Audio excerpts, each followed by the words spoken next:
Hi, sweeties. How are you doing? Welcome to Naya Sim or Cimnanya, and thank you all so much for all the love and support. Hope you all are doing great. Today, we'll be talking something very important, and you all remember there was a story I brought here about a young black man who was PPU'd like 7 times straight up by the cops. And you all also remember that I told you that it was a colored woman who made the call that got the young man killed. So the sheriff, as at today, or should I say yesterday, the sheriff that who did that, according to them, said that he's been fired. But black people are not having it because they feel like it's one of those audio fire that they do, and probably the cops is on paid leave, and probably he'll come back to work later. Or I have also heard some of them traveling to another state to continue working and all that. This is not the kind of justice we are looking for, and we are hoping that the young man gets justice because he deserves justice. And also, I don't know how much they are going to pay to the family or what, because there is no amount that they are going to pay that will bring that young man back. Because as it stands, the family are in mourning. And I really don't know how they are, faring or how they are having it. And knowing fully well that this has really been modus operandi when it comes to the cops and people that look like me. It looks like they already have a pattern. Police brutality is a thing that black people have been screaming, and it looks like we are making things up. Let's get into this video. So, today is a very active news day, and I don't want this story to get buried in the news cycle. This is Roger Fortson, and on May the 3rd, he was murdered by the Okaloosa Sheriff's Department while he was in his own apartment. Well, today, the Okaloosa Sheriff's Department has released the name and a picture of the deputy that shot Roger Fortson, and also a statement of his termination. So this is the piece of shit that murdered Roger Fortson. This is Sheriff's Deputy Eddie Duran. And in the statement released today by the Okaloosa Sheriff's Department, they state the following concerning this piece of shit. The former deputy knocked loudly 2 more times and announced sheriff's office both of those times. The administrative investigation found that the former deputy knocked 3 times and announced his presence 2 times within approximately 40 seconds. When Mr. Fortson opened the door, the former deputy stated he saw Mr. Fortson holding a firearm in his right hand. The firearm was pointed at the ground sufficiently enough for the former deputy to clearly see the rear face of the rear sight. The former deputy confirmed Mr. Fortson did not physically resist him in any way, and the investigation concluded that Mr. Fortson did not point the gun in the former deputy's direction. OXO General Order 04.01, Response to Resistance, Section F.2. D. States, deadly force resistance is a subject's hostile attacking movements with or without a weapon that create a reasonable perception by the officer that the subject intends to cause and has the capability of causing death or great bodily harm to the officer or others. The objective facts of the administrative investigation concluded that Mr. Fortson did not make any hostile attacking movements, and therefore, the former deputy's use of deadly force was not objectively reasonable under OSCO's policy. This tragic incident should have never occurred, said Okaloosa County Sheriff Eric Hayden. The objective facts do not support the use of deadly force as an appropriate response to Mr. Fortson's actions. Mr. Fortson did not commit any crime. By all accounts, he was an exceptional airman and individual. Sheriff Hayden continued, "Our mission at the Okaloosa County Sheriff's Office is to ensure fair and equal administration of the law, safeguard civil liberties and preserve public safety, doing so with professionalism and unity of purpose, while being good stewards of the public trust. As your sheriff, I am committed to this mission and to ensure our deputies adhere to the professional and safety standards that come with the inherent risk of being a first responder who, by the very nature of their calling, must respond to potentially dangerous situations where they cannot know what they are about to encounter. In this case, the former deputy did not meet the standard of objective reasonableness and his use of control to resistance was excessive. I want to thank our dedicated team for their around-the-clock effort to ensure a thorough review of the facts here. Since the tragedy occurred, our office has been fully accountable and transparent in its compliance with statutory requirements, providing numerous public statements, making accessible the available body-worn camera footage and other related records, meeting with Mr. Fortson's family and legal counsel, and communicating openly with the U.S. Air Force and our community at large. We continue to wish Mr. Fortson's family comfort and peace, Sheriff Aiden concluded. Yeah, all that's fine and well, Sheriff, but here's what we want to know. When will the charges be filed against that so-called former deputy? That's the press conference we would like to hear. And for all of you all who are in my comments section, capping for the police officer who murdered this young man, come on back to the comment section. I wasn't finished with you all yet. To all of you defending the sheriff's deputy who shot and killed Roger Fortson, I'm genuinely curious if you are aware that this is the same exact department as the acorn cop. You know, the cop who mistook an acorn falling on the top of his cruiser as gunshots, and he pretty much unloaded his firearm into his cruiser that had a handcuffed person in the back seat.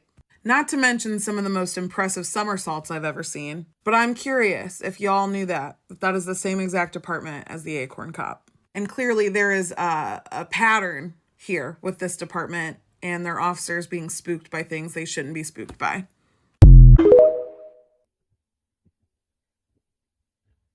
Roger Fortson, Ailman Roger Fortson, who got, I'm at the gym, who got shot by the police officer. For some reason, from the moment I heard the news, I've been following it, and I am devastated. The murder of black males using law enforcement is the reason I'm afraid to live in the United States. It's one of the reasons that I live in Canada, because I have an African American son, and he is so tall, and people see him as a threat everywhere we go, even in Canada. The white women all want to, do him, but it's the males and the way they see him. And then I think about the United States, and anything could happen to my son. Anyway, the point is, I was watching, I want to take my son back to Africa. I do, because I just, no. Anyway, I was just watching the sheriff showing the video and explaining what had happened, and all I could see was military might behind him. All I could see was the Air Force and the soldier and the Navy, and all I could see was military might. You guys, this is going to be an interesting case, because that sheriff was trembling in his boots. He was trembling in his boots. He didn't know what to do. They done shot the wrong boy. They shot the wrong black male. To be in the Air Force, you have to come from a pretty good family, because you need 2 letters from senators to allow you to go into the U.S. Air Force. It's not easy. You have to be from a certain social level, right? 2, he is the Air Force, and the Air Force is him. And the Air Force wants to look like it always protects its members. The whole military wants to look like it protects its members. This is going to be so fascinating to watch. This ex-cop, because he's being fired, I swear to God, is going to prison unless if racism is stronger than the U.S. military. Having said that, the neighbor Johnny well knew that he was alone. She wanted him, and she wanted his attention, and he ignored her. She is definitely not black. She is definitely the type that we all know chase black men. She wanted him, but he ignored her. So she decided to call the cops. Then the cop will go in, and then after the cop has left, she will go back and she will say, "Are you okay?" Them girls, the girls I won't mention by race, they play games. That's all they do all day, every day. And it had him killed. She should be run out of town, run out of the country.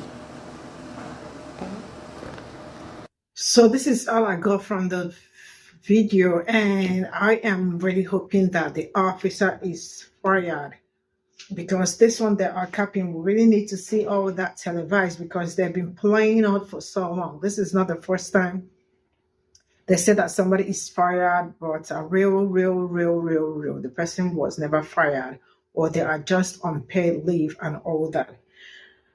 I mean, that officer, deputy, right? Really, he needs to be out of job and never get job again as a cop or as a police officer or as anything like, enforcement agency and all that. Because like, I once learned that what they do is when they do something like this in a state, and they will leave for another state and go and continue their work. I mean, it's been happening, right? But I am hoping that it doesn't happen with this young man, because it's a great loss to the family and to Black community as a whole. The fact that they are so, I mean, like, it's so easy for them to pew pew any, like, I'm not going to lie. You see, police are the weapon they use against people that look like me. And that is what it is. But I am really, like, I don't know how I feel. This is not my first time talking about this young man's death, but it is really hitting hard, because I am thinking, what if this young man is my brother, or maybe someone really very close to me? How am I supposed to react? How will I feel? I definitely will feel very, very bad. So for that reason, I don't even know what the family is going through, watching, like, seeing their young child, like, just pass away because of somebody, like, you all remember that it was a punk-colored woman who actually called the cops on the young man. Yeah, it was a punk-colored woman that called the cops on the young man, and they pulled up on him, and they PPU'd him almost 7 times, and that was the end of it, end of him. And they are capping that he's been, like, he's been fired and all that. We need to see evidence that he's been fired. We need to see him and make sure that he never gets another job, because this is police negligence, brutality. This is cops brutality on people that look like me, and also being negligent when it comes to people that look like me, because I don't know how you just show up on somebody's door, and because a pop-colored woman called you to lie, and then you pulled up and PPU somebody for no just reason. And sincerely, he has the license also to have PPU the young man in his house. It is really very sad. And I hope that something like this will not continue happening in our community, because this is not the first, this is not the second, and it's also not going to be the last time. Something really needs to be done, because we can't keep losing people all the time.